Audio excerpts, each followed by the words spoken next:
Bonjour à tous, c'est Émilie. Je suis ravie de vous retrouver aujourd'hui pour vous présenter un tutoriel pour la box qui scrap du mois de février.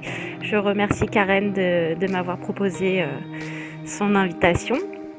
Alors je vous montre tout ce que j'ai sélectionné comme matériel pour réaliser une page. Donc j'ai tout de suite été attirée en fait par la feuille avec le gros flocon des ateliers de Karine. Celle-là, je voulais absolument pas la couper, c'est pour ça que je me suis dirigée vers une page.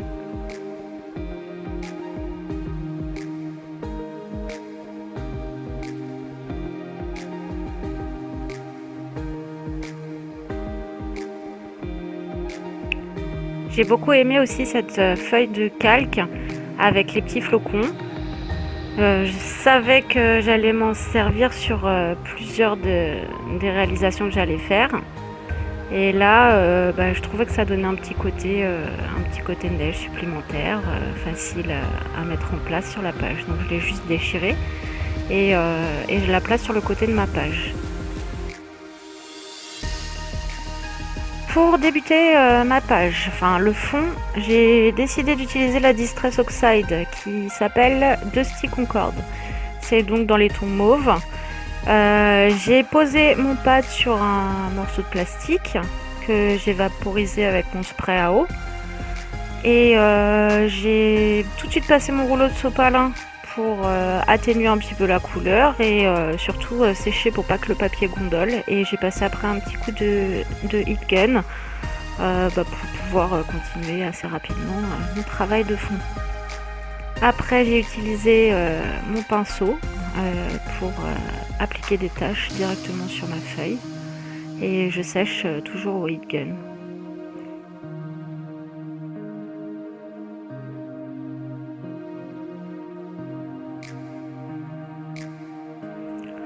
On continue toujours pour le fond. Alors là, j'ai choisi des couleurs vertes pour s'accorder avec le reste des embellissements que j'avais choisis. Et ici, je vais utiliser un pochoir qui fait des éclats. Donc je commence par la couleur la plus claire vers les extrémités et je viens foncer le tout en allant vers le centre du motif.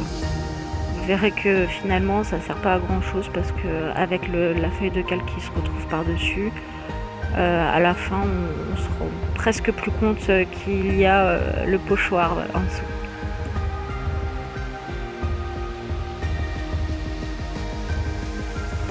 J'ajoute de nouveau des taches, mais cette fois vertes. Je pense aussi à en mettre un petit peu sur ma feuille de calque.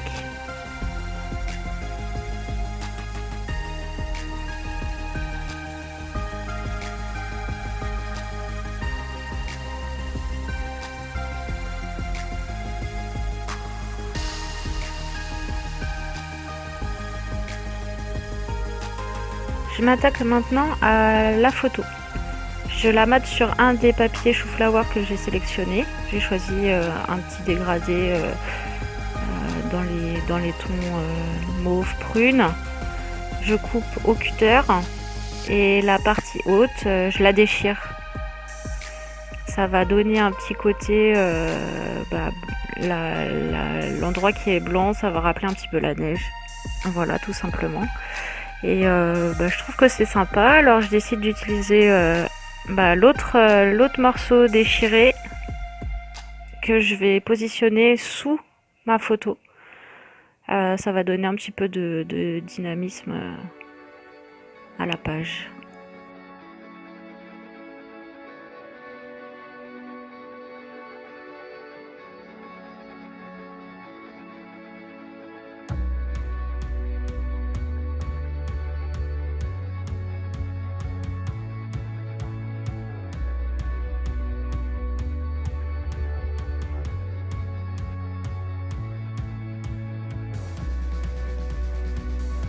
Pour donner un petit peu de volume, je colle ma photo matée sur un carton, tout simplement. Ça va donner un petit peu de hauteur et c'est toujours bien pratique d'avoir une petite épaisseur quand on veut rajouter des embellissements. Alors là, j'ai sélectionné un second papier avec des espèces de tiges que j'aime beaucoup. Donc j'avais envie de m'en servir aussi. Comme ça, on a une différence entre les papiers sombres et les papiers clairs. Et puis c'est très sympa, j'aime beaucoup. Et pareil, je déchire cette fois la feuille et je positionne le côté déchiré vers le bas. Je déchire aussi sur le côté et en fait vous verrez que rien n'est perdu en scrap puisque je vais après détourer cette petite liane pour m'en servir pour mettre une petite couche de déco supplémentaire. J'avais décidé de prendre du fil pour faire ma page parce que c'est vrai qu'on pense toujours à les mettre dans les mini-albums, mais c'est aussi très sympa en embellissement.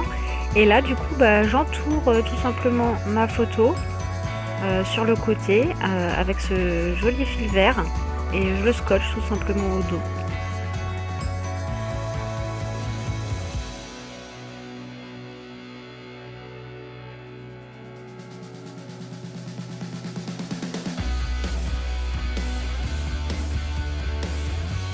Je commence à positionner les embellissements que j'ai sélectionnés.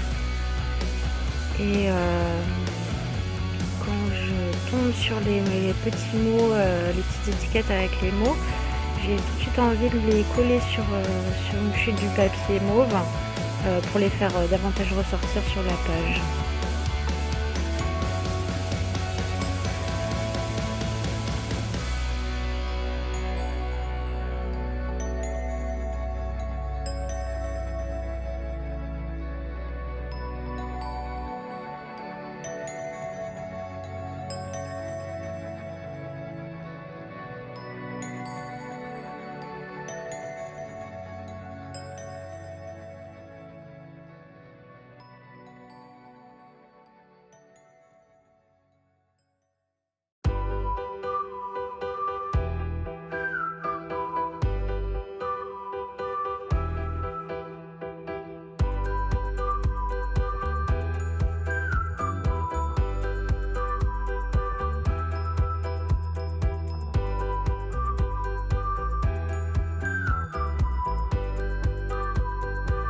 Je décide ensuite de coller mon papier calque.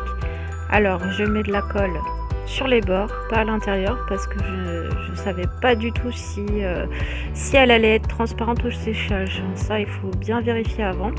Alors sur cette page-ci qui est claire, ça ne m'a posé aucun problème, on ne voit aucune trace maintenant que c'est sec. En revanche, j'ai été embêtée quand il a fallu coller sur un papier de couleur, pardon. Et là, j'ai été obligée de cacher un petit peu la misère. Je viens coller mon papier et mon petit matage photo sur ma page, il est temps.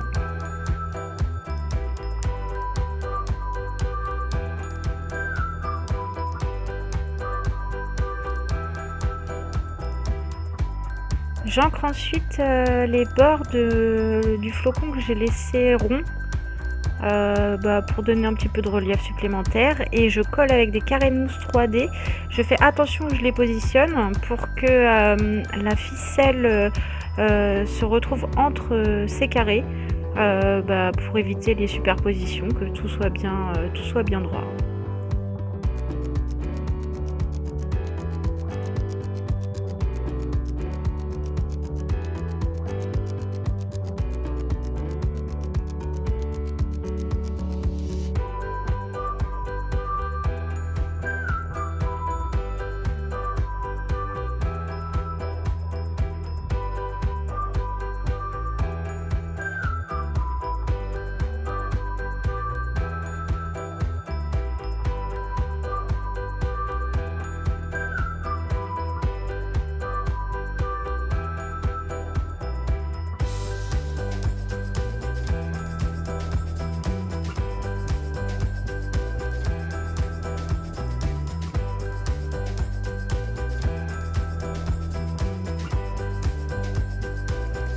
Quels que soient mes projets, je ne sais pas si vous êtes comme moi, J'essaye d'utiliser au maximum et d'optimiser mon matériel.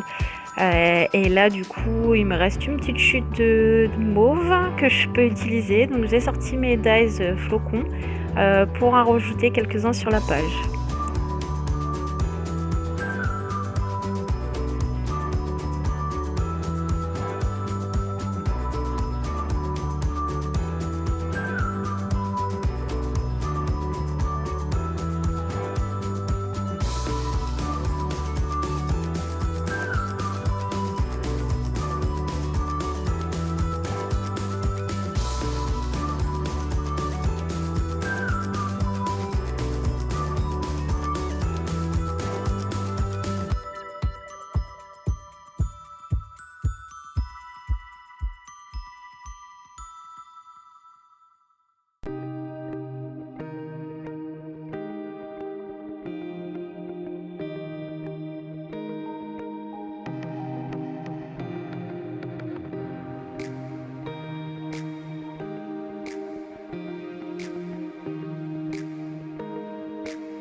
Là, voici cette petite liane que je vais venir coller en bas de ma photo.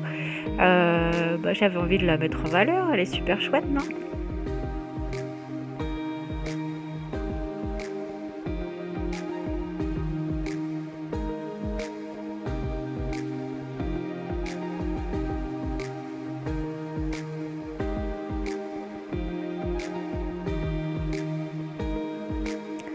Bonne idée Karen, ce petit coton de rembourrage, je sais pas où tu as trouvé ça, mais vraiment pour former des petites boules de neige, c'est super sympa, ça donne un petit côté tout doux aux créations.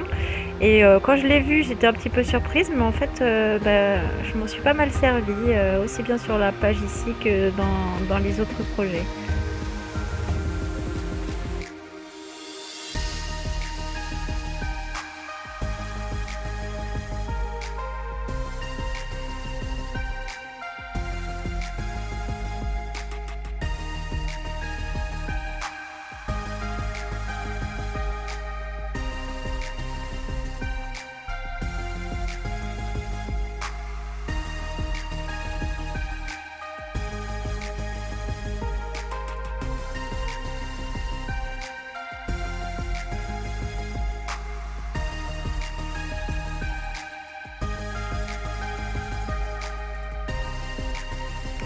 Ce tuto est maintenant terminé, j'espère qu'il vous aura inspiré et je vous souhaite à toutes de bien vous amuser avec cette superbe box du mois de février.